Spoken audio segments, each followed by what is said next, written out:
साल 600 ईस्वी के आसपास प्राचीन भारत का एक नगर उज्जैन, जहां विद्या, खगोल और गणित का अद्भुत संगम हुआ करता था, वहीं एक किशोर बालक रहता था, आर्य। आर्य हर रात आसमान की ओर देखकर तारे गिनने की कोशिश करता, पर जब वो 100 से ऊपर गिनता तो उलझ जाता।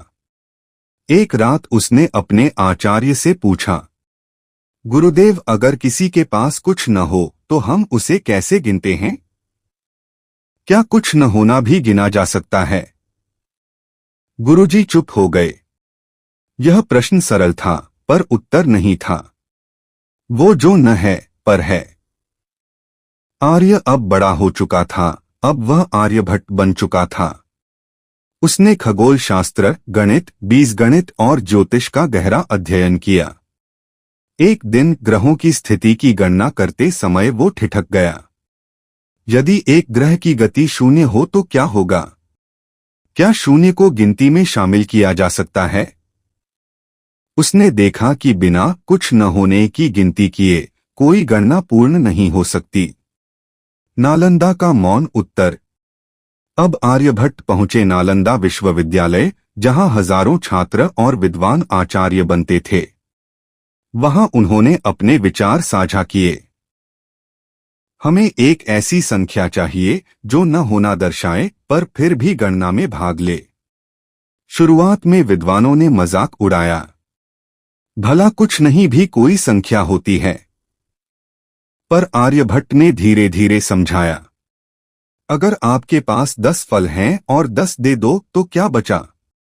कुछ नहीं, जिसे हमें भी गिनना होगा। तभी तो गणना पूरी होगी। धीरे धीरे उन्होंने 0 को एक चिन्ह 0 के रूप में प्रस्तावित किया। एक गोला जो शून्यता को दर्शाता है, पर उसकी शक्ति अनंत है। 0 की शक्ति। जब 0 को गिनती में अपनाया गया तो दुनिया की गणना प्रणाली बदल गई। अब संख्याएं असीम हो गईं, 10, 100, 1000। बीजगणित में समीकरण सरल हुए, खगोल गणनाएं अधिक सटीक हुईं, और संसार को दशमलव प्रणाली डेसिमल सिस्टम का उपहार मिला। भारत ने दुनिया को गिनना ही नहीं सिखाया, शून्यता को अर्थ देना सिखाया। समय से परे एक दर्शन। पर आर्यभट्ट का 0 सिर्फ गणना नहीं था, वह एक दर्शन था।